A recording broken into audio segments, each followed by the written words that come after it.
Olá, estamos iniciando mais uma edição do TV Brasilagro, programa produzido pela STZ TV UHF, canal 59, Sertãozinho, estado de São Paulo. Você pode assistir a íntegra de todos os nossos programas visitando o nosso site brasilagro.com.br. No mesmo site você se inscreve para receber todos os dias e gratuitamente ao Clipe em Brasilagro, com as notícias nacionais e internacionais das cadeias produtivas do agronegócio. Se você tiver alguma sugestão, converse conosco através do e-mail tv@brasilagro.com.br. A boa notícia da semana é uma nota que foi divulgada na última edição da revista Exame, a principal revista de negócios do país, que mostra que depois de 12 meses em queda, as ações da Cosan e da São Martinho subiram vertiginosamente no mês de setembro. Cosan subiu 30% e São Martinho subiu 40%. É uma boa notícia, mostra que há um novo estímulo e começa a haver um grau de confiança nas ações dessas usinas, que são usinas que têm uma gestão profissional bem eficiente e que servem de modelo a todas as outras usinas que formam a cadeia produtiva do setor sucroenergético. O programa de hoje ele está focado no Consecana. O Consecana teve uma reunião na semana passada em Piracicaba, onde foram definidas novas normas, novas diretrizes desse modelo que serve de forma de harmonizar os interesses dos fornecedores de cana e também através da Orplano, Organização dos Plantadores de Cana na região Centro-Sul, e também dos associados da Única, a União da Indústria da Cana-de-Açúcar. 5 são os nossos entrevistados e logo depois dessa nossa abertura vamos já ouvir o primeiro deles, que é Luiz Carlos Corrêa Carvalho, o Caio. O Caio é presidente da consultoria Canaplan, ele é também conselheiro da Única, atual presidente da BAG, Associação Brasileira do Agronegócio, e o Caio foi quem presidiu, quem era o diretor executivo da União da Indústria da Cana-de-Açúcar quando foi instituído o Consecana. Nosso segundo entrevistado é Roberto Saques, que é coordenador técnico da Canatec, que é a Câmara Técnica do Consecana. Já nosso terceiro entrevistado é Manuel Hortolã, que é presidente da Cana Oeste, Associação dos Fornecedores de Cana da região oeste do estado de São Paulo, e é também presidente da Orplano, Organização dos Plantadores de Cana da região Centro-Sul. Já o nosso quarto entrevistado é José Coral. José Coral é presidente da Associação dos Fornecedores de Cana da região de Piracicaba e foi o primeiro presidente do Consecana. E por fim, o nosso quinto entrevistado é Antônio de Pádua Rodrigues, diretor técnico da Única e que representa também a Única junto ao Consecana. Então vamos a um rápido intervalo e na volta regressamos já com Luiz Carlos Corrêa Carvalho.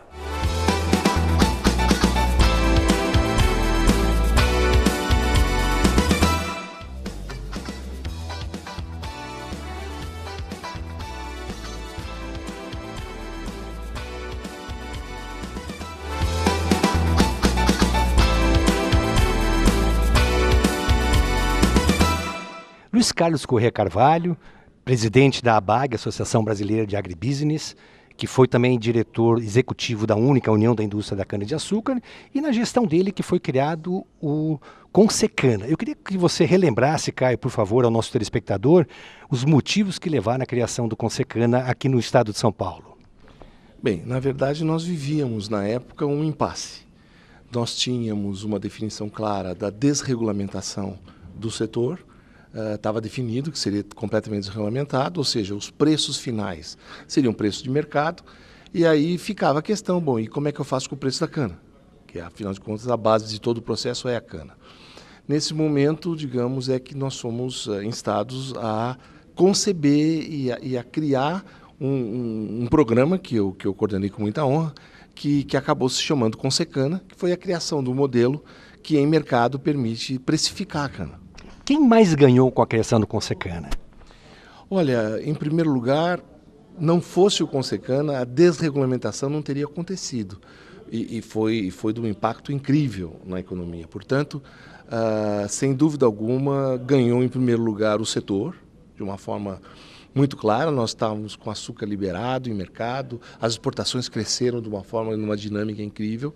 Segundo lugar, ele permitiu a qualificação técnica muito maior. A gente sabe hoje nas várias regiões, há uma análise de benchmark mostrando quem está atrás, quem está na média, quem está acima, ou seja, mostrando qualificação do ponto de vista de produtividade, ou seja, os estudos técnicos todos passaram a criar uma nova moeda. O ATR hoje é uma moeda do setor, coisa que não existia na época. Portanto, muito mérito ao trabalho e acredito que um impacto muito positivo, e é um modelo que vem sendo copiado por todo mundo. Inclusive, a mídia mostra que outros setores de citricultura, por exemplo, têm usado o Consecana como referência. Porque nós vivemos no Brasil um longo período, antes da desregulamentação, que tudo era de alguma forma fixado nos preços de diário oficial, ou seja, açúcar, álcool, cana e vários produtos, preços mínimos, tudo isso era feito de uma forma, digamos, oficial. Na medida em que o Brasil começa a se abrir mais e as aberturas foram acontecendo, principalmente no governo Fernando Henrique, o setor de cana era o mais, digamos, asfixiado pelo mecanismo IAA. Como o IAA foi extinto em 91, tinha que ter um mecanismo de correção. Ou seria um mecanismo dependente da velha autarquia ou do velho ministério, levando meses para produzir um preço e para publicá-lo, ou a gente faria de forma privada. Portanto, o mérito é esse. O anúncio de algumas medidas, inclusive de medidas de privacidade das informações do Consecana, anunciadas na tarde de hoje aqui em Piracicaba, de que forma isso pode ajudar ao sistema? Bom, eu acho que o mais importante, Ronaldo, é fazer com que todos se filiem.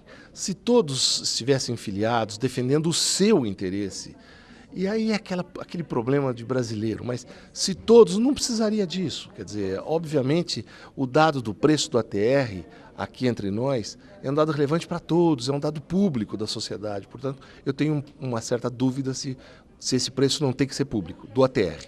Todos os outros não, claro que todo o site, todo o delineamento, claro que tem que ser de cada um, de quem desenvolve, de quem faz o esforço e coloca recursos. Mas a verdade é que a minha esperança é que fosse feito um barulho um pouco maior, e eu até vou procurar comentar isso na única que eu participo do conselho, para que a gente, de alguma forma, force a que todos participem.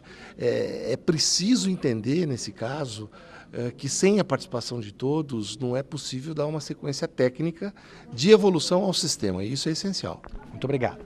Muito obrigado a vocês. Roberto Sachs, quais são as medidas que estão sendo anunciadas na tarde de hoje aqui em Piracicaba de mudanças no Consecana? Ronaldo,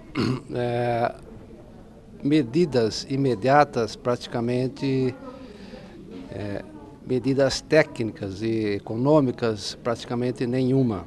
Tá? O que nós estamos divulgando aqui hoje é a nossa nova política de divulgação das informações e dados do Consecana, né?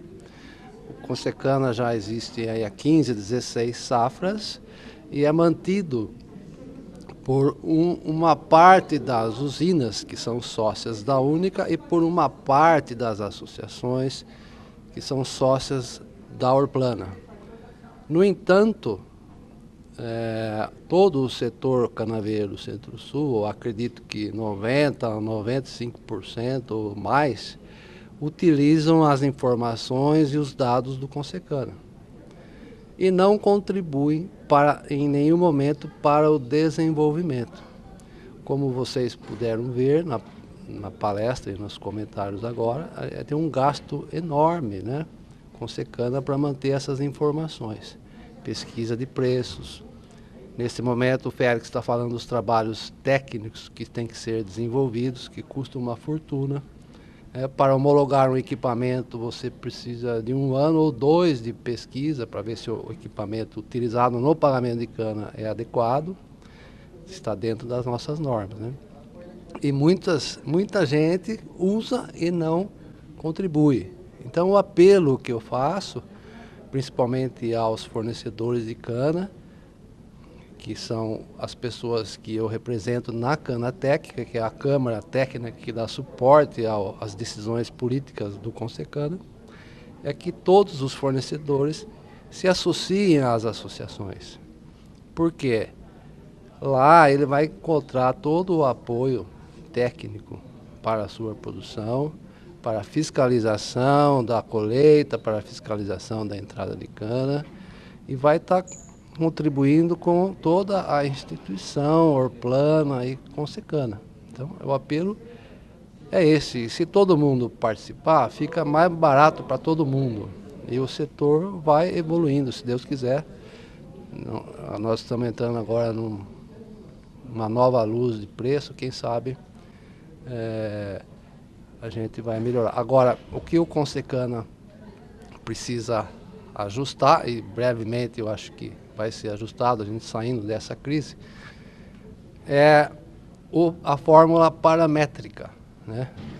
O Consecana tem que ter uma relação, a parte do produtor e a parte da usina tem que ser justa, baseado nos custos de produção de cada setor. Então, vamos levantar o custo da cana, vamos levantar o custo do etanol, açúcar, quem sabe futuramente energia, bagaço, né? Palha. E vamos rever essa parametrização. Preço é outro problema, né? A gente sabe que o preço é outro problema. Não estamos reivindicando no Consecana, a bancada dos fornecedores não está reivindicando preço, ela está reivindicando um parâmetro justo. O preço é o mercado. Se nós tivermos com a divisão justa, a hora que o preço melhorar, o fornecedor ganha bem. E a hora que o preço piorar, ele vai perder, mas os dois lados perdem igualmente e ganham igualmente. Você na sua apresentação fez uma menção que chamou bastante a atenção da plateia, de que você usou um exemplo de que o fornecedor ele tem uma perda na colheita mecanizada, e esse custo muitas vezes escapa do controle dele. Uma vez que ele esteja associado a uma das associações, que por sua vez estão associadas à Orplana, ele tem condições de acompanhar essa dificuldade. Sem dúvida alguma. O que acontece hoje, infelizmente, essas usinas mais modernas, de gestão, que dizem modernas, cada departamento tem uma meta a cumprir. Então, a pessoa que põe cana na balança, ela tem que pôr X toneladas de cana por dia na balança. E não está preocupado, se a pessoa não está preocupada com a soqueira da cana, ele vai a qualquer velocidade, sem manutenção, às vezes necessária, a máquina está com a faquinha quebrada e outras coisas, ele não para fazer a manutenção, porque ele tem que colocar X toneladas por dia na balança. Em detrimento da soqueira, em detrimento das perdas que ocorrem no processo.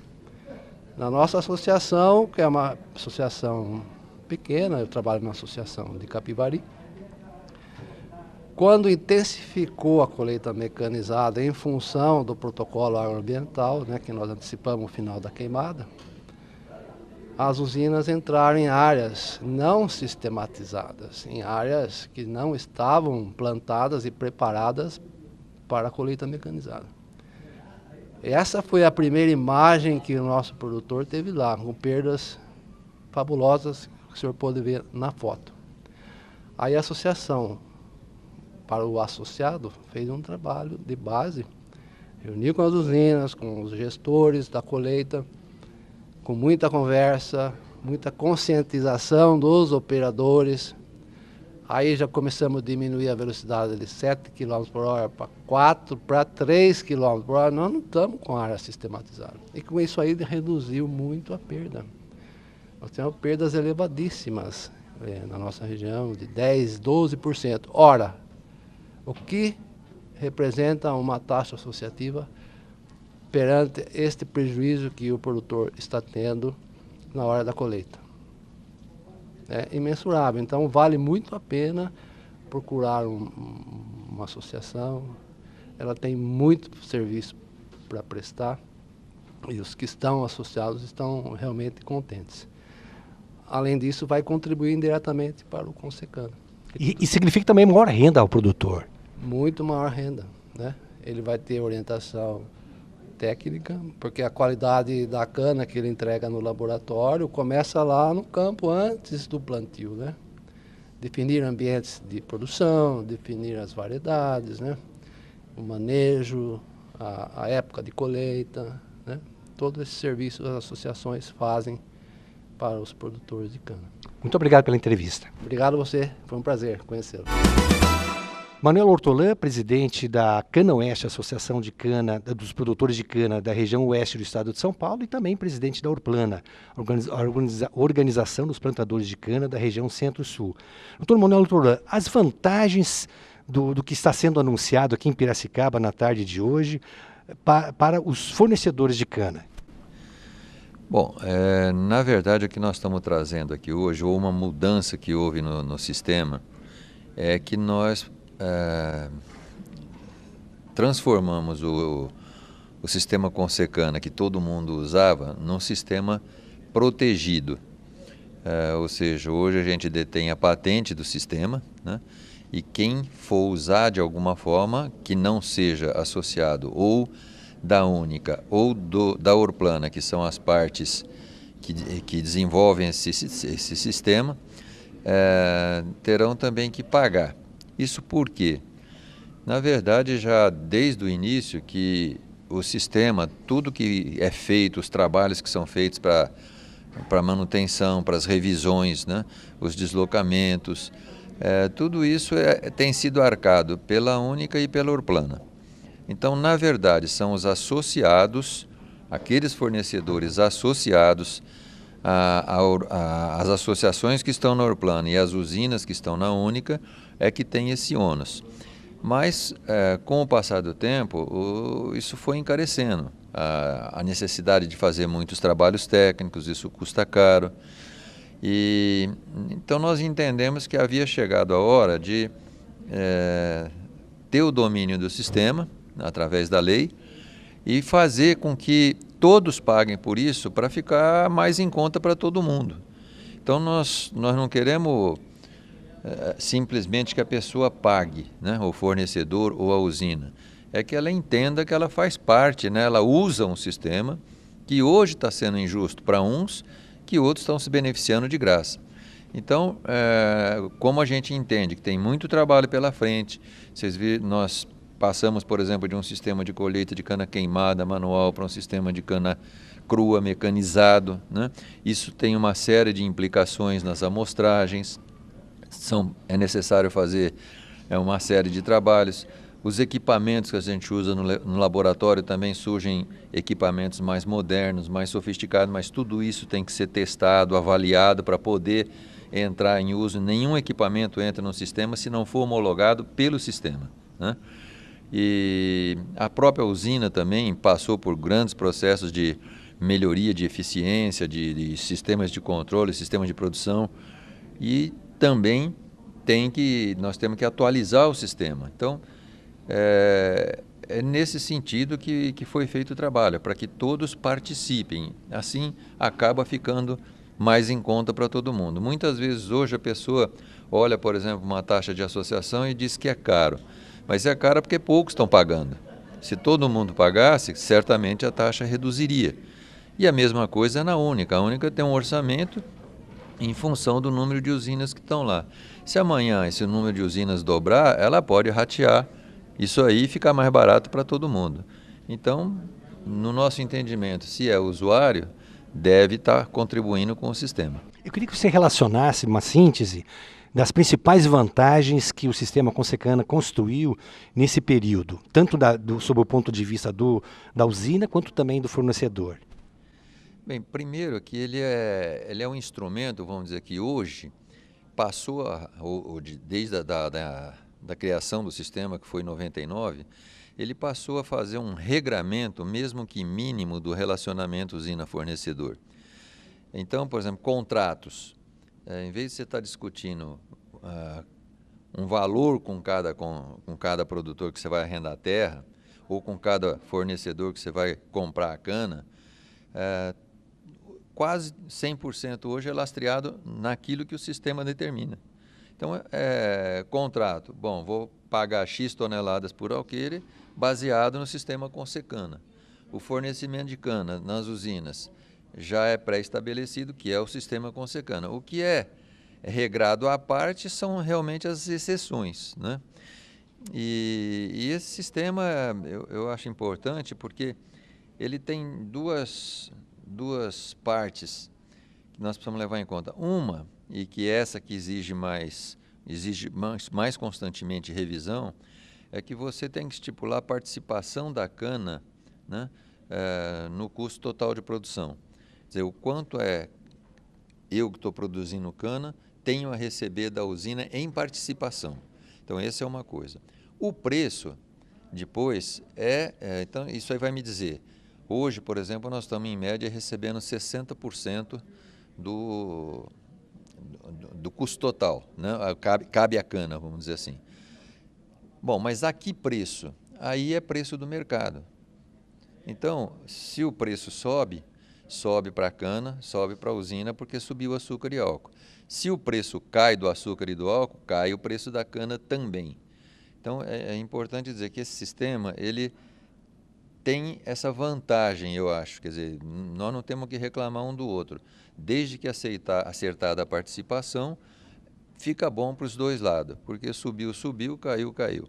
Muitas vezes, nesse tempo todo que nós passamos, os últimos 5 anos, mesmo que a participação fosse maior, é quase certo que nós teríamos também amargado o resultado ruim, porque os preços do açúcar e do álcool andaram muito baixo. Então, não tem participação que te faça remunerar isso. Você tem que melhorar o preço do açúcar e álcool. Agora, por exemplo, começou a melhorar o preço de açúcar, melhorar o preço de álcool, vai refletir, ou já está refletindo no preço da cana. Você já há muito tempo, inclusive em entrevistas aí ao TV Brasilagro, tem defendido que no Consecana também leva em conta o bagaço e a palha de cana. Quer dizer, não é apenas participação do fornecedor na produção de etanol e de açúcar, mas também da bioenergia. Por isso que o sistema precisa de atualizações, né? Precisa ser revisado de tempos em tempos. Nós já tivemos, por exemplo, na origem do sistema, lá em 99, não contemplava açúcar VHP. Chegou uma hora que esse açúcar passou a ser um componente do mercado importante. Então ele foi, digamos que o VHP entrou no sistema. Ele passou a ser apurado e é um dos componentes do preço. A mesma coisa foi com álcool outros fins, que também não era utilizado, porque representava muito pouco no mercado. O mercado atingiu um patamar que ficou interessante levantar também o álcool outros fins. A mesma coisa com relação à energia elétrica ou ao uso do bagaço para a cogeração. Já há muito que a cogeração começou, mas foi começando numa usina, 2 usinas, 3 usinas, e um mercado também muito heterogêneo, né? Não tinha linhas mais definidas, não era alguma coisa que fizesse um chamamento para o empreendedor, vamos todo mundo produzir porque é bom negócio, uma hora era, outra hora não era, então a turma foi entrando devagar. Hoje já é um mercado significativo, já um grande número de unidades industriais está cogerando, né? Quem não cogera, muitas vezes vende o bagaço para outras usinas, ou até para outras empresas que se utilizam de caldeiras também. Então, nós estamos entendendo que está chegando a hora de começar a pensar no bagaço também dentro do sistema Consecana. A palha, eu acredito mais numa oportunidade que o fornecedor possa vir a ter de comercializar, independente até de Consecana. Para encerrar... Assim como hoje não faz parte, mas amanhã, se o etanol de segunda geração vingar e vier uma participação no mercado, possivelmente vai ter que entrar etanol de segunda geração. Mas hoje você tem praticamente 2 empresas começando esse trabalho, não tem nada ainda regular, né? Construiu essas indústrias, aí tem que modificar uma coisa, tem que modificar outra coisa, quer dizer, é uma fase experimental quase, né? Já está produzindo, mas são 2 empresas aí. Então isso ainda tem que caminhar para, se chegar a hora, a gente mexer nisso, né? Eu queria, para encerrar, Manuel Hortolã, que você explicasse ao telespectador as razões da mudança da sede da Orplana de Piracicaba para Ribeirão Preto. Bem, a Orplana acabou crescendo, nós começamos só com o estado de São Paulo, depois, acho que foi no meu segundo mandato, nós abrimos a Orplana para outros estados, ela virou uma organização do estado de São Paulo, região centro-sul do Brasil, e aí hoje nós temos associações de Minas Gerais, de Goiás, do Mato Grosso do Sul, de 24 associações fomos para 33, e hoje deve ter mais umas duas aí que estão sinalizando entrar, as duas, uma de Minas e outra de São Paulo. Estamos num trabalho de reestruturação da Orplana, que nós pretendemos também fazer uma ação junto às associações que não estão participando conosco, que venham participar também. E dessa mudança, nós resolvemos também que era hora de fazer a reestruturação da Orplana. Nós havíamos caído numa rotina de trabalho, a associação, a organização estava deixando de ser, digamos, não atrativa, mas motivadora do sistema. Nós precisamos dinamizar mais a Orplana. E aí contratamos um trabalho da Marquestrate, fizemos o desenvolvimento desse trabalho, que resultou em 19 projetos. Nós estamos começando a desenvolver esses projetos. Mas, dentre as reivindicações que surgiu, ouvindo as bases, né, foi a mudança da sede. Por Ribeirão hoje ser mais próximo, o setor desenvolveu mais para o lado oeste do estado, e Minas, Goiás, está tudo mais para lá.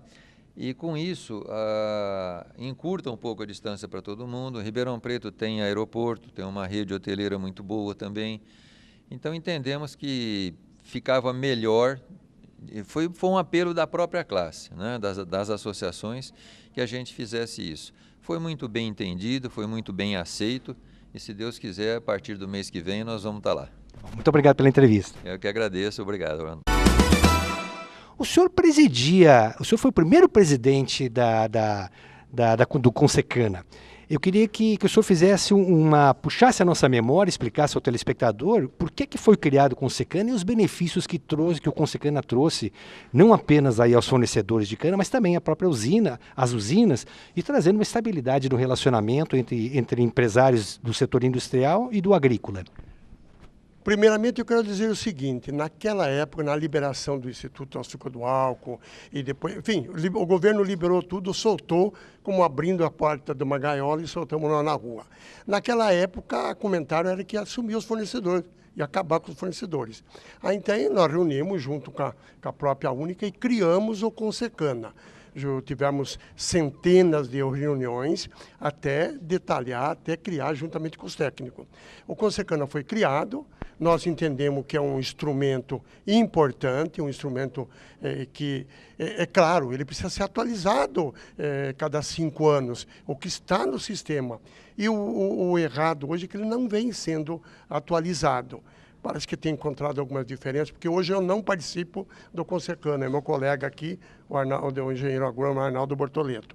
Mas então eu realmente participei e entendi que naquela época, né, eu fui escolhido pelos usineiros, votaram por eles, que era para dar credibilidade, que a impressão que tinha que acabar, que ia ficar um desespero. E os usineiros me apresentou, apoiou, primeiro ano foi o presidente e o vice foi o Ermelindo. Então nós tivemos um mandato, depois, aí sim, aí elegeram outro, ora o Hermínio já com o nosso, um ano nosso, um ano deles. Então foi uma fase boa. E hoje eu até fico muito feliz de ver esse bom esclarecimento para todos os técnicos de usina que estão aí, fornecedor, gente que talvez nem todos conhecem bem o sistema. Então, o sistema é bom, o sistema é justo. Sobe para todos, cai para todos. O que precisa é ser atualizado, as entidades, tanto da Única como da Orplana, terem juízo para que realmente dê continuidade. Se o senhor fosse resumir a principal vantagem que o sistema trouxe desde que implantado, qual é que seria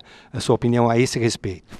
Bom, como eu disse, primeiro o medo de acabar e tal. Então foi a primeira segurança que nós tivemos. E ele veio para analisar realmente, cana boa recebe mais, cana ruim é menos. Quem cuida melhor recebe melhor. Então é um sistema como eu digo, justo. Justo pelo lado, é premiado aquele que tem canas melhores e planta certo, planta cana para cortar cedo, cortar no meio, cortar no fim. Não adianta plantar uma cana para cortar no início da safra, cortar no fim. Então precisa tudo isso acompanhar. E isso os agricultores, orientados pelas nossas associações, estão cientes. Então, essas são a grande vantagem. Seu produto é bom, você ganha mais. Ele é ruim, você ganha menos. Que é até um processo justo, né? Perfeito, justíssimo. É isso mesmo. Agora, a gente está estranhando, porque está vindo grupos de usinas de fora e tal, digo multinacional, mas é grupo que vieram aqui e que talvez eles não estão familiarizados ou não estão muito interessados em realmente acompanhar o Consecana como deveria ser, e é. Ele sendo bem acompanhado e tendo o Consecana, que são 5 representantes da indústria e 5 representantes do fornecedor, e depois a Canatec, que são 20 membros, 10 por 10, 10 esse trabalho sendo feito com seriedade, como nós temos certeza que está sendo feito, a coisa caminha bem. E ficou muito claro para quem participou dessa reunião realizada na tarde de hoje em Piracicaba, que o viés do Consecana ele é absolutamente técnico, não tem nada não tem um viés político que possa trazer algum outro resultado ao sistema. Não, é meramente técnico, não existe politicagem, não existe nada. O que existe, como eu disse, a atualização de 5 em 5 anos, porque o progresso vai aumentando. Os custos aumentaram assustadoramente, principalmente a cana que era colhida manual, agora na máquina. Isso aí gerou um custo, principalmente para os fornecedores e pequenos fornecedores, claro que para a usina também. Então, tudo isso aí precisa ir revendo, precisa ir conversando, atualizando, para que realmente não descompense. Cresce um lado e descresce o outro. Mas nós temos certeza que está havendo alguns pequenos probleminha, mas ele será resolvido, se Deus quiser, em breve. Obrigado. Eu que agradeço essa oportunidade, estamos sempre à disposição. Pádua, a importância da criação, você acompanhou desde a fundação o Consecana, a importância da criação do Consecana, e eu queria que você fizesse uma análise sobre essas mudanças que estão sendo apresentadas na tarde de hoje aqui em Piracicaba. Bom, é fundamental, de importância, uma vez que ele regula o mercado de alguns bilhões de reais, né? Ela é a referência.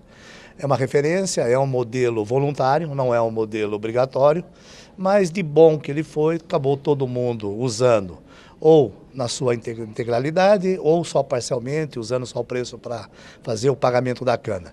Ele traz transparência em todos os aspectos, né? A primeira questão é a análise da cana, que é onde os fornecedores de cana têm toda a liberdade de entrar nos laboratórios das usinas e acompanharem toda essa questão da avaliação. Tem uma Exalc por trás, que é a referência no levantamento de todos os preços do açúcar no mercado interno e externo. E a terceira perna do Consecana são as informações da usina, que são a produção e a comercialização, que é um documento fiscal, que é o SAPCANA, que na verdade é o boletim de produção, onde hoje ele vai para a Secretaria da Fazenda, ele vai para o Ministério, para a ANP, ele vai para a Secretaria da Fazenda, Receita Federal, ou seja, é uma referência fiscal onde você tem uma segurança nesse processo. A partir das informações da cana, de preço e da produção, fica-se sempre na discussão da evolução e do aperfeiçoamento do Consecana. O Consecana, quando ele começou lá atrás, ele tinha um nível de perdas da hora de 12%. Durante esses anos todos, as usinas foram ganhando eficiência e hoje o nível de perdas está na faixa de 8,5%. E isso, então, foi tudo passado para o modelo Consecana. Na questão da fermentação, quando nós começamos, a fermentação estava na faixa de 85% e hoje nós estamos já no modelo com 88,8%. Ou seja, cada vez mais a gente procura aprimorar e avaliar as condições aonde a quantidade de açúcares totais recuperado na cana, ou seja, no aterro e cana, seja o mesmo que vai encontrar nos tanques, nos armazéns de açúcar, que seja o aterro e produto. Então é fundamental essa evolução. O modelo foi criado há 30 anos atrás, foi um modelo onde a cana era colhida com toda ela queimada, e agora vem um novo modelo de um plantio mecanizado, uma cana que é colhida com máquina, que vem com impurezas, e ver se esse equilíbrio das impurezas estão ou não impactando mais o fornecedor ou a indústria. Aparentemente há um equilíbrio, mesmo com esse incremento das impurezas vegetais hoje que existem no processo de colheita de cana. O fato das informações ficarem restritas apenas aos associados das associações de fornecedores de cana através da Orplana e das usinas através da Única, isso traz uma garantia também de que aquele que está financiando o processo seja detentor dessas informações, que são informações privilegiadas e caras, como ficou bem demonstrado hoje aqui. Na verdade, as informações é do sistema Consecana, as informações é do Consecana, as informações não é nem da Orplana e nem da Única. Ele é dessa entidade, é uma entidade sem fins lucrativos, com o CNPJ, que tem recursos, que tem receita, que tem despesas, que produz essas informações. Essas informações não foram produzidas gratuitamente, não é uma informação de que voluntariamente as empresas deram, não. Quem está participando do Consecana é que está dando as informações. E por isso é uma informação do processo do sistema Consecana. E nada mais justo o sistema Consecana ser financiado por ele próprio mesmo. Não faz sentido poucos fornecedores e poucas usinas manter um processo onde todos utilizam. O que nós queremos é que todos participem. Se todos participarem, o custo para cada um vai ser menor, a informação está livre, ela não é individualizada, ela é no agregado, não há uma abertura de informação de uma usina para outra usina, né? Mas ela é agregada e é por isso que nós temos. E para o Consecana evoluir, nós precisamos dessa base de informações. Então, eu acho que nós estamos no modelo certo, na forma certa. Talvez foi o errado. Há 12 anos atrás, a gente não ter cobrado, já não ter criado um sistema onde já se começava pagando. Depois de 12, 13 anos, onde você tem todas as informações de graça, evidentemente que aqueles que nunca pagaram, né, mas que sempre foi pago por aqueles que mantiveram o Consecana, que seja a Única Orplana, agora se acha que está errado, que não é devido. É porque nunca pagaram, mas nunca se preocuparam de quanto custou essas informações. Essas informações custam muito dinheiro para os fornecedores e para os industriais que estão bancando esse sistema. Para finalizar, há muito tempo que a gente não fala e não vê explosão de vendas de etanol, o etanol hidratado, preço do açúcar começando a ser recuperado nas bolsas. Isso sinaliza uma mudança, pelo menos no humor dos produtores de usinas? Olha, sem dúvida alguma, nós estamos começando aí um novo processo. Ainda nós não temos aí uma definição de longo prazo, aonde vai se retomar os investimentos, aonde haverá a implantação de novas usinas. Não, eu diria que começa um novo processo de recuperação das usinas que estão hoje processando, que estão em operação. E uma razão muito simples. Primeiro, eu acho que esse processo começa em fevereiro, quando o governo corrige os preços da gasolina, corrige a defasagem tributária que havia no PIS/COFINS e na CID, e há uma demonstração clara de que o presidente da Petrobras coloca uma posição que o etanol, que a gasolina hoje vai praticar preços de mercado. Segundo, foi esse aumento que ele concedeu no dia 1º de outubro, né, um aumento de 6% na refinaria, que significou 9 centavos de aumento no preço da gasolina na Petrobras. Se você somar com os 22 centavos que foi no começo do ano, nós tivemos 31 centavos de aumento. Se você pegar isso e ver, do outro lado, as mudanças que estão havendo em vários estados na questão tributária do ICMS entre o etanol e a gasolina, caso muito forte em Minas Gerais, onde a gasolina foi para 29% e o etanol caiu para 15%, onde a Bahia aumentou para 30% e não aumentou o etanol, onde o Paraná aumentou 1% da gasolina e não aumentou o etanol, onde os 3 estados do Nordeste, Paraíba, Maceió, Alagoas e Pernambuco também estão criando um diferencial entre o etanol e a gasolina, 27 para a gasolina com 23, mostra que já está aumentando de fato a competitividade do etanol vis-à-vis a gasolina. E isso de fato aconteceu. E vem um cenário que está ficando muito claro para os próximos anos. Primeiro, aquele superávit de açúcar que havia no mercado internacional tende a desaparecer. Então, e sempre o mercado de açúcar, ele sempre se baseou no que ia acontecer com os preços do etanol no mercado interno. Ora, sem dúvida alguma que os preços do açúcar no mercado externo, que subiram recentemente, tem por trás o aumento do preço do etanol. Eu não tenho a menor dúvida disso, que é o preço do etanol que fez com que o açúcar recuperasse. Além da questão do balanço, oferta e demanda. Então, nós vamos entrar de novo num ciclo onde o açúcar vai voltar a ser um fator de preços importante, um câmbio hoje que melhore muito os preços do açúcar de exportação e um preço do etanol hidratado que volta a ser um novo patamar. E isso, sem dúvida alguma, vai trazer um novo cenário de preços para a cana e para as indústrias. O preço oportunidade que se vai ter, nós saímos de um preço de 1,20 desde fevereiro até recentemente e hoje se pratica um preço do etanol hidratado acima de 1,50 e o etanol hidratado não perdeu competitividade na bomba. Ou seja, tem sim um preço oportunidade para o setor melhorar a sua situação.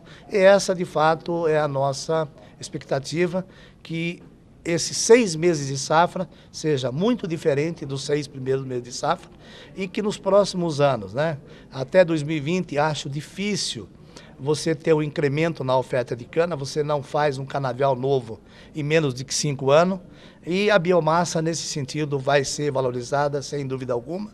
Então, saímos aí 5 anos de ciclo de preço baixo para viver aí algum período de um ciclo aí de preços bem melhor do que nós vivemos no passado, dado a questão do açúcar, dado a questão do câmbio e uma grande oportunidade das empresas voltarem a investir em renovação de canavial, voltarem a investir em tecnologia, porque também do nosso lado precisa ter um trabalho forte na questão de redução dos custos de produção. E com preço você consegue. Para encerrar, você foi durante muito tempo voz única em defender a volta da CID na gasolina, o que pudesse trazer um equilíbrio, como de fato trouxe. Você acha que agora que você consegue, porque há um movimento dentro do próprio governo, há vários artigos escritos por pessoas como o Delfim Neto e outras autoridades aí, defendendo uma CID maior para a gasolina. Você acha que está perto de acontecer isso também? Olha, é difícil dizer qual vai ser o valor da CID, que venha a ser implementada. Hoje ela está em 10 centavos. O governo brasileiro tem reafirmado a posição que ele vai levar na COP21 no começo agora de novembro em Paris, aonde ele está levando uma meta de 50 bilhões de litros de etanol carburante para 2030. E para você chegar nessa meta, não vai ser sem política pública, eu acredito que esse é a grande mudança.